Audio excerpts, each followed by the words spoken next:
Guys example number 41 आपसे कह रहा है if A vector and B vector denote the sides of a parallelogram and its area is A B by 2। आपके पास parallelogram है, parallelogram की साइडें जो हैं वो ए वेक्टर और बी वेक्टर के थ्रू रिप्रेजेंट की गई हैं। तो आपसे कह रहा है कि अगर एरिया पैरेललोग्राम का ए बी बाई 2 है तो आपको पता एरिया कैसे निकालते हैं। एरिया जो होता है वो ए क्रॉस बी का मैग्नीट्यूड, बताया था पिछले वाले क्वेश्चन में, बिल्कुल सही है।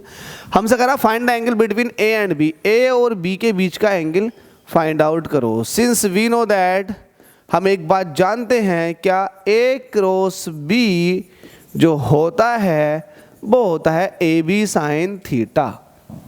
ठीक है भाई, ए क्रॉस बी क्या होता है, ए बी साइन थीटा। इसका मतलब आप ये भी कह सकते हैं कि ए क्रॉस बी का जो मैग्नीट्यूड आया है, इस ओवरऑल का मैग्नीट्यूड, वो ए बी साइन थीटा होगा। यही है ना, बिल्कुल सही है। अब चूंकि आपको पता है कि इसका जो मैग्नीट्यूड है ए बी साइन थीटा, ये एरिया को रिप्रेजेंट करता है और एरिया आपको गिवन है। आप कहेंगे सिंस ए क्रॉस बी, ये आपको गिवन है, कितना है, ए बी अपॉन 2। तो इसको इक्वेशन 1 कह दो, इसको इक्वेशन 2 कह दो, दोनों एक दूसरे के इक्वल है तो रख दो।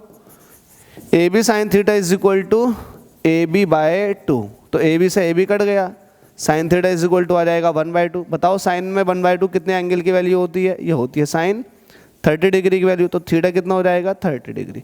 तो बस आपसे यही पूछा था कि एंगल बता दो, तो एंगल कितना हो जाएगा 30 डिग्री। टफ क्वेश्चन है, नहीं बताएं आप, टफ क्वेश्चन है, ईजी क्वेश्चन है, और आपको और भी इजी क्वेश्चन मिलेंगे और हो सकता है बहुत सारे टफ भी क्वेश्चन मिले। तो बहुत सारी चीज़ें ऐसी होती हैं जिसमें आपको सीखने के लिए मिलता, लेकिन बहुत सारी चीज़ें ऐसी होती हैं जो इजी होती हैं। तो इजी और हार्ड सबको मिला करके आप प्रो बनते हैं।